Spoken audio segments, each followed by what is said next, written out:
Le nouveau fiasco de l'Algérie. Battue par la Mauritanie, 1-0, l'Algérie quitte la CAN dès la phase de poule et sans la moindre victoire pour la deuxième édition consécutive. Nouveau désastre pour l'Algérie. Comme il y a 2 ans, les Fennecs sont éliminés de la Coupe d'Afrique des Nations, à l'issue d'un parcours une nouvelle fois sans la moindre victoire. Accrochés par l'Angola puis par le Burkina Faso, les Verts ont cette fois été battus par la Mauritanie, 0-1. Un simple match nul aurait pourtant suffi aux Algériens pour se qualifier par la petite porte, parmi les meilleurs troisièmes, mais l'équipe de Djamel Belmadi, après un début de parcours poussif, avait gardé le pire pour la fin.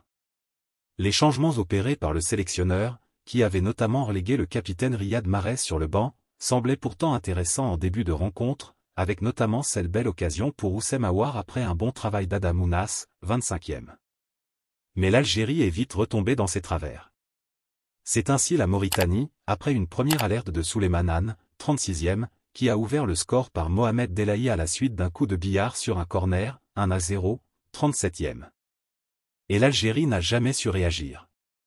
Mahrez est entré à la pause, mais son apport a été désastreux. Et en seconde période, on était plus proche du 2-0 pour ces épatants Mourabitoun, qui ont frappé la transversale par Papi Bnouba, 85e, et auraient pu s'en vouloir. Grande première pour la Mauritanie. L'Algérie a eu une grosse occasion par Aïssa Mandi, 69e, et il y aura bien cette énorme double occasion pour Mandi et Bagdad Bounedjah dans un temps additionnel à rallonge, 95e. Mais les Verts ont donc encore calé, et sortent une nouvelle fois tête basse de la CAN, ce qui devrait sceller la fin de l'ère Belmadi. Le plus fou dans tout cela, c'est que c'est la toute première victoire de la Mauritanie dans une phase finale de la CAN, et c'est absolument mérité au vu de la physionomie de cette rencontre, où une équipe en voulait clairement plus que l'autre. Les Mourabitounes seront même au rendez-vous des 8e de finale de cette CAN décidément dingue.